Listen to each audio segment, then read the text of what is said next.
மகா கல்யாணம் சீரியல் இன்னைக்கு எபிசோடில் ஐஸ்வர்யா, மகா, விஜய் 3 பேருமே பேசிகிட்டு இருக்காங்க. நீ ஆஃபீஸ் போகிறத பற்றி அத்தைக்கிட்ட கேளு அப்படின்னு சொல்லிட்டு, இல்லை அவங்கள பார்த்தாலே எனக்கு பயமாக இருக்குது, நான் எப்படி கேட்பேன் அப்படிங்கிற மாதிரி சொல்கிறாங்க. விஜய் சொல்கிறாங்க, தைரியமாக கேளுங்க, நீ ஒன்றும் பிரச்சனை வராது, நீங்கள் ஆஃபீஸ் போகணும் உங்கள் டேலண்ட்டுக்கு அப்படிங்கிற மாதிரி சொல்கிறாங்க. இவங்க பேசிகிட்டு இருக்கிறத காயத்ரி, அனாமிகாவும் கேட்டுட்ருக்காங்க. அத்தை இவன் மட்டும் வேலைக்கு போயிட்டானா அவ்வளோதான், வீட்டிலேயே இவளுக்கு இவ்வளோ ராணி மாதிரி பார்க்குறாங்க, வேலைக்கு போயிட்டானா இவளை பிடிக்க முடியாது அத்தை, இதுக்கு நீங்கள் தான் எதுவும் பண்ணணும் அப்படிங்கிற மாதிரி அனாமிகா காயத்ரி காதில் ஓதிட்டுருக்காங்க. எல்லாருமே உட்காந்து சாப்பிட்டுட்ருக்காங்க. அப்போ மகா அவங்க அத்தைக்கிட்ட கேட்குறாங்க, அத்தை நான் ஆஃபீஸ்க்கு வேலைக்கு போகட்டுமா அப்படிங்கிற மாதிரி. அவங்க ராஜலட்சுமி யோசிச்சுட்ருக்காங்க. அதுக்கு முன்னாடி காயத்ரி வீட்டு வேலைலாம் யார் பாப்பா, நீ வேலைக்கு போகிறேன்னு சொல்லிகிட்டு இருக்க, தேவையில்லாதெல்லாம் பேசாது அப்படின்னு சொல்லிட்டு. அப்போ ராஜலட்சுமி சொல்கிறாங்க, அதை சொல்கிறதுக்கு நீ யார், நீ நாளையிலேருந்து வேலைக்கு போகலாம் அப்படிங்கிற மாதிரி மகா கிட்ட சொல்கிறாங்க.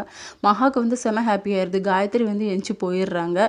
சித்ரா தேவி ரொம்ப கடுப்பாகவே இருக்காங்க. மகா ஆஃபீஸ் போகிறாங்க. அடுத்த சீனில் ஆஃபீஸில் எல்லாருமே பொக்கே வச்சுட்ருக்காங்க. அப்போ சூர்யா எதுக்காக பொக்கே வச்சுருக்கீங்க, நான் ரெகுலராக வரவேன் தானே அப்படின்னு சொல்லிட்டு, இல்லை மேடம் வராங்க அப்படிங்கிற மாதிரி சொன்ன உடனே அம்மா வராங்களா அப்படிங்கிற மாதிரி யோசிக்கிறாங்க. கரெக்டாக மகா இறங்குறாங்க. இவ எதுக்கு இங்கே வரா அப்படின்னு சொல்லி யோசிச்சுட்ருக்காங்க. வேலைக்கு ஜாயின் பண்ணியிருக்கா அப்படிங்கிற மாதிரி சூர்யாவோட அப்பா சொல்கிறாங்க. இவ ஏதோ பிளான் பண்ணி தான் அங்கே வந்திருக்கா அப்படிங்கிற மாதிரி சூர்யா யோசிச்சுட்டே இருக்காரு. அப்போ மகா இந்த ஃபைலை பாருங்க அப்படிங்கிற மாதிரி சொல்கிறாங்க. இதனால நான் அப்புறமா பார்த்துக்கிறேன் அப்படிங்கிற மாதிரி சூர்யா சொல்லும்போது, இல்லை நீங்கள் இதை இப்போ பார்த்தே தான் ஆகணும், இல்லைனா எனக்கு கம்ப்ளைண்ட் ஆயிரும் அப்படிங்கிற மாதிரி 2 பேருமே பேசிகிட்டு இருக்காங்க. இதோட இன்னைக்கான எபிசோட் முடியுது.